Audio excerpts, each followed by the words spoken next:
That's tough to follow. And I'm a little nervous. I was nervous before that. But my friend Kim says, do things that scare you. So that's really what got me up here tonight. The theme of Beyond kind of resonates with me. I'm a big proponent of finding your limits and then trying to push beyond them. And that sometimes happens where I set out to do that intentionally.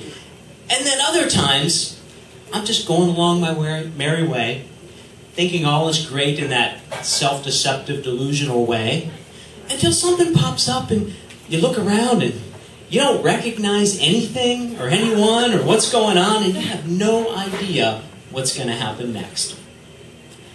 So last May, I met this wonderful woman. She was taking a class at an outdoor school where I work. She had quit her job the previous December to travel the world and have adventures, and this was her last stop before she headed home.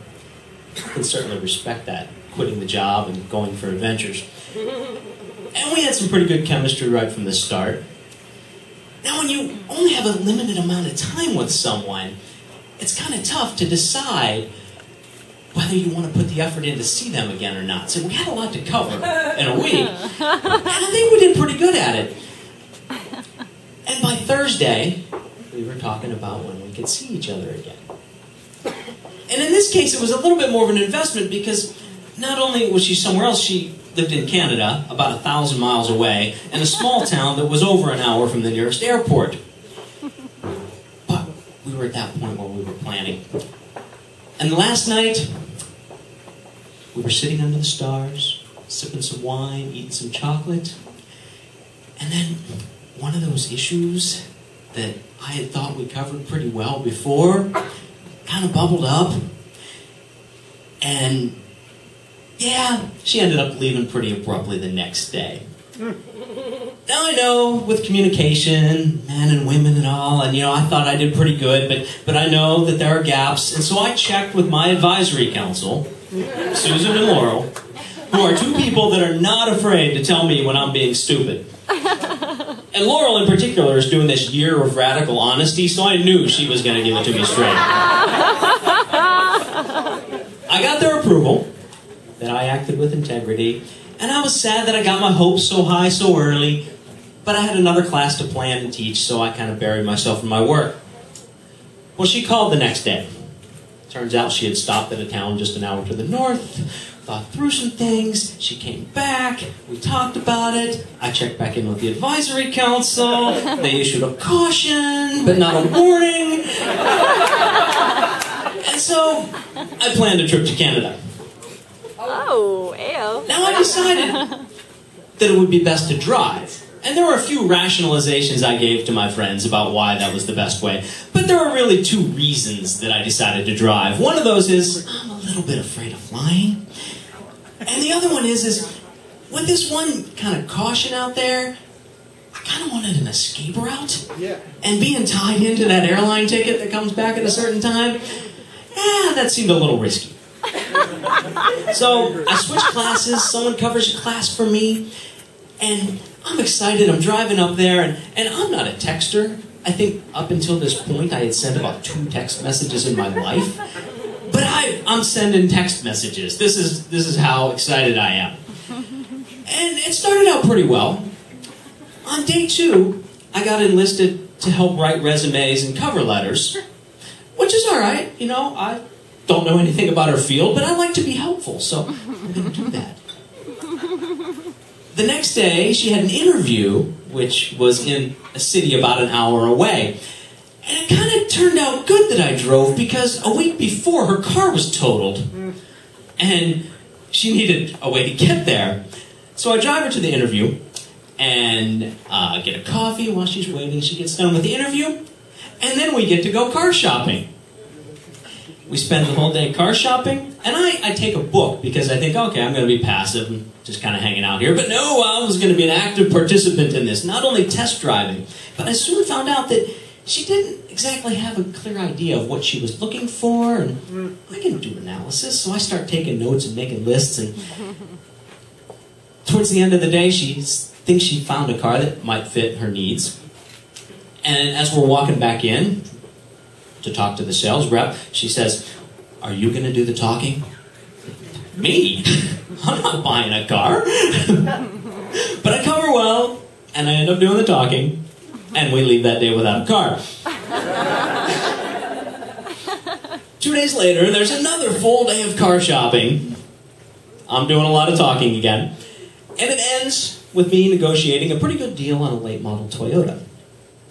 And for some reason, as she goes to close the transaction, I think I'm going to be waiting outside, but of course that's not the case either. I'm sitting right there. And it's late in the evening. The finance rep explains to her that, well, since you actually don't have a job right now, there's a gap between the insurance and so forth.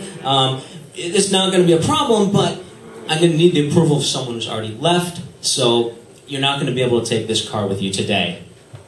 Unless you have someone to co-sign. And they both turn and look right at me.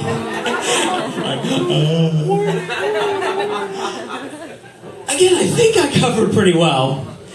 And co-signing alone is a little beyond what's reasonable in my opinion. And I was able to get out of the essence of the issue by pointing out that I'm not a Canadian citizen. I have no income or assets in Canada. So my name on there is probably not going to help, but that smoothed things over. After most of those domestic things were good, and I rationalized those, and this is real life. You get to know someone better, experiencing real life, car shopping and resume writing. And that other day, actually, the first car shopping day, was the other part. It wasn't all car shopping and interviews because, as luck would have it, her parents were passing through that city that day, and we were able to meet them for lunch. They didn't know I was going to be there or who I was, but we handled the awkwardness fairly well.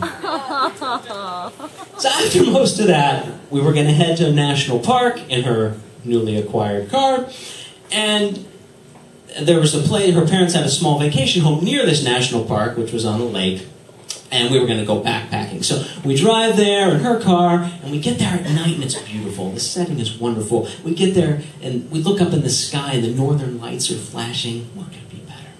So the next day, we get our permit for the backpacking trip. We get our gear together, and we spend the day having a barbecue with her dad, who was also at the house there. It's okay, we're going backpacking tomorrow. That night, we go out for a walk by the lake, and we're looking at the stars just after the sunset. And then she turns, and the issue comes back up. And we're back to the complete communication shutdown point that my friend's advisory council specifically cautioned me about. We walk back to the house in silence. Her dad is sitting there. She goes upstairs without a word or a gesture, but communicating volumes. And I look around and wonder what I'm going to do. So I take my book and my headlamp and I go out on the deck and read for a bit. I guess I hoped she was going to come out and talk. That didn't happen. So I go back in. Everybody's asleep, so I go to sleep too. I wake up in the morning to the same situation. So I go downstairs. Her dad is downstairs drinking coffee and reading the paper. And so I get a cup of coffee and I sit at the table and take out my book and pretend to read. And that was the point. That's that one point where I had that awareness that, I'm in a foreign country, in a stranger's house, with that stranger, with his daughter upstairs mad at me. I really have no idea what's going to happen for the rest of this day.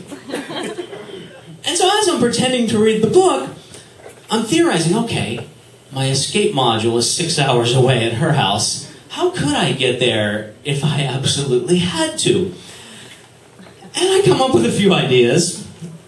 But later in the day, kind of mid-afternoonish, that frost melts, and we end up actually going on the backpacking trip. And even though I'm kind of amped up and a little nervous as to when that next freeze-out's going to happen, we have a good time. We go swimming in the lake, we feast on wild strawberries, we have a thunderstorm one night, the lightning show was just great. Well, the next freeze-out happened on the drive back to her house. After we stopped to visit her brother and grandmother.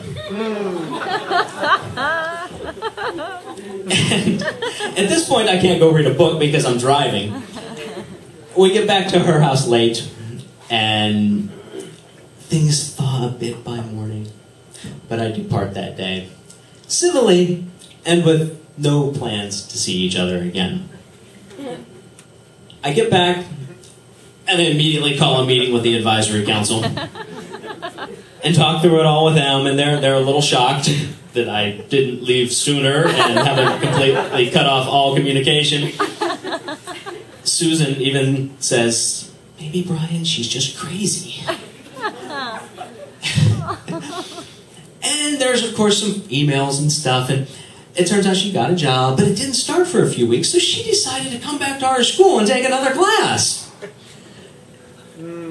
I'm teaching another class. We don't see each other during that, but she plans to stay a few days after so we can spend some time together. But it didn't take long to get back to that complete communication shutdown point again, and then she abruptly left.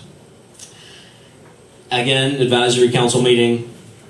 I get the all clear, and so I'm convinced this is definitely over at that point. There are some follow-up emails still, and one of those even said, so, when we decide we want to be together, will I move to the U.S. or will you move to Canada? There was a phone call even, and Susan was there for this, and in the background, she's softly singing, crazy, she's crazy, and all of us know it. And so, it's over now. I still get an occasional email, and it's usually in 3 parts. So this is what I'm doing. How are you? And then there's some little dagger thrust to imply that I wasn't quite strong enough. And I'm actually even a little bit embarrassed to be telling this because there's that one little part in my mind that is still out beyond reason that likes to hold on to that hope. And when that part kind of rears up, I think of the advice of my friends. I listen to Susan singing Patsy Cline. And I think about sitting at the breakfast table with her dad, drinking coffee, pretending to read my book. Thank you.